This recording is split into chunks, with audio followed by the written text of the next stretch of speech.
মেজবানি আর কালাভুনার পরে লেবুর কাজি কিন্তু চট্টগ্রামের একটি জনপ্রিয় খাবার।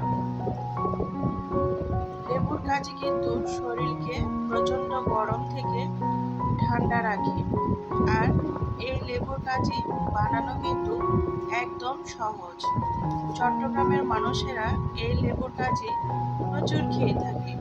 তো আমিও এই রেসিপিটি শিখেছিলাম রোমানা রান্নাঘর আপুর কাছ থেকে। আমি একটু স্বাদের ব্যালেন্সটা চেঞ্জ করে এটা তৈরি করেছিলাম হুবহু আপুর মতো করেই। তো আপনারা যারা এটা তৈরি করতে জানেন না, দেখে নিন কীভাবে তৈরি করছি। এখানে আমি রসুনের কোয়া 3টা নিয়েছি আর কিছু মরিচ নিয়েছি। এগুলোকে তেল দিয়ে ভালো করে ফ্রাই করে নিব। এখানে সরিষার তেল দিয়ে এই রসুনগুলো ফ্রাই করে নিতে পারলে বেশি ভালো হয়। তো এখানে সামান্য একটু সরিষার তেল দিয়ে দিলাম আর দিয়ে এটাকে ভালো করে ফ্রাই করে নিব। আমি কিন্তু চট্টগ্রামের বউ না, আবার মেয়েও না, তারপরও আমার কাছে এই রেসিপিটা খুবই ভালো লেগেছে, যার জন্য আমি তৈরি করে খেয়েছিলাম আর আপনাদের সঙ্গে শেয়ার করলাম। আপনারা যদি তৈরি করে খেতে পারেন, আপনাদের কাছেও খুবই ভালো লাগবে। একদম স্বাস্থ্যসম্মত একটি রেসিপি। প্রথমে আমি লবণ, শুকনো মরিচ আর রসুনগুলোকে ভালো করে ডলে নেব। এখানে আপনারা মরিচের পরিমাণটা বেশি করে নিতে পারেন। আমি এখানে অল্প পরিমাণে মরিচটা দিয়েছিলাম, কারণ আমি বেশি ঝাল খেতে পারি না, যার জন্য অল্প পরিমাণে নিয়েছিলাম। তারপরেও কিন্তু এই মরিচগুলা প্রচুর ঝাল ছিল।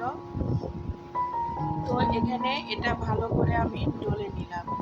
নেওয়ার পরে আর কিছু কিছু উপকরণ এখানে অ্যাড করব। এখানে সরিষার তেল দিয়ে নিলাম। এখানে কিন্তু আপনারা যখন রসুনটা ফ্রাই করে নেবেন, সেই সময় বেশি করে তেল দিয়ে সেই তেলটাই এখানে দিয়ে নিতে পারেন। আমি আলাদা করে সরিষার তেল দিয়ে নিলাম। আর একটু টেস্টটাকে আলাদা করার জন্য এখানে কিছু ধনিয়া পাতা, কাঁচামরিচ কুচি আর কিছু পেঁয়াজ দিয়ে নিলাম। দিয়ে এগুলোকে একটু ডলে নিব। অনেকে অনেকভাবে তৈরি করে, আমি এইভাবে তৈরি করেছিলাম। আর এটা দিয়ে ভাত খেতে কিন্তু আমার খুবই ভালো লেগেছিল। তো এখানে লেবু দিয়ে নিচ্ছি। লেবুটাই হচ্ছে এই রেসিপির মেন উপকরণ। তো এখানে লেবুর রস আপনাদের একটা লেবুর রস পুরোটাই দিয়ে নিতে হবে। তো আমি অফ ক্যামেরাতে পুরো একটা লেবুর রস এখানে দিয়ে দিয়েছি। তো দেওয়ার পরে এখানে ঠান্ডা পানি দিয়ে দিলাম।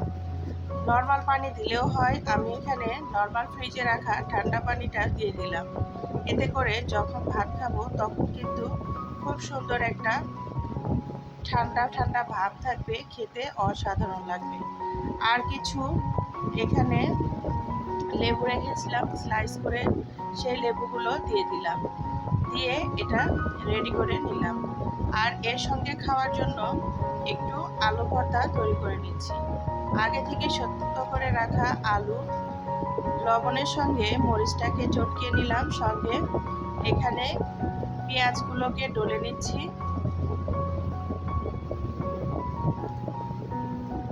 একটু সরিষার তেল দিয়ে নিব। দিয়ে আলুটাকে ভালো করে এখন ডলে ভর্তা তৈরি করে নিব। এই লেবুর কাজি দিয়ে আলু ভর্তা দিয়ে ভাত খেতে কিন্তু অসাধারণ লাগে। শরীরটা একদম ঠান্ডা হয়ে যাবে এই রেসিপিটা দিয়ে ভাত খেলে। আপনারা যারা কখনো ট্রাই করেননি, একবার হলেও ট্রাই করে দেখতে পারেন।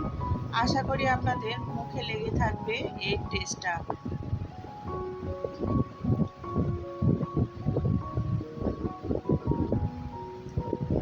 আমার কাছে বিভিন্ন জেলার ট্রেডিশনাল যে রেসিপিগুলো আছে, সেগুলো কিন্তু খেতে খুবই ভালো লাগে আর ট্রাই করতেও ভালো লাগে।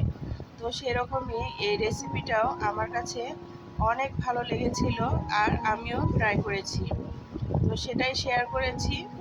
তো এই যে ভর্তাটাও আমার রেডি হয়ে গেল। আমি এখন হাতটা না ধুয়েই এখানে প্লেটের মধ্যে কিছু ভাত নিয়ে নিলাম আর লেবুর কাজিটা দিয়ে এখন ভাত খেয়ে আপনাদের দেখাবো। আসলে এটা খেতে খুবই টেস্টি একটা রেসিপি ছিল। তো এখানে আমি লেবুর কাজিটা একটু হাত দিয়ে আঙ্গুল দিয়ে ঘুটে নিলাম, নেওয়ার পর এখন এখানে নিয়ে নিলাম। এখন আলু ভর্তা নিয়ে নিব। তো আলু ভর্তা আমি বেশি করে নিয়ে খাবো, কারণ আলু ভর্তা আমার খুবই প্রিয়।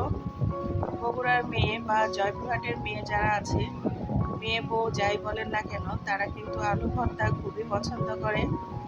তো এই যে দেখুন, আমি খেয়ে নিচ্ছি। আপনারা হয়তো ভাববেন যে এটা খাওয়া যাবে না, আসলে খেতে খুবই টেস্টি ছিল। আর আমার রেসিপিটা কেমন ছিল অবশ্যই কিন্তু কমেন্ট করে জানাতে ভুলবেন না। আর আপনারাও কিন্তু ট্রাই করে দেখবেন, ভালো লাগলে লাইক কমেন্ট শেয়ার করতে ভুলবেন না। তো এতক্ষণ যারা সময় নিয়ে আমার ভিডিওটি দেখেছিলেন, সবাইকে অসংখ্য অসংখ্য ধন্যবাদ। আর আবারও বলছি, আপনারা একবার ট্রাই করে দেখবেন, আশা করি আপনাদের মুখে লেগে থাকবে। তো সবাইকে অনেক অনেক ধন্যবাদ, ভালো থাকবেন। আজকে এখানে শেষ করছি। আল্লাহ হাফেজ।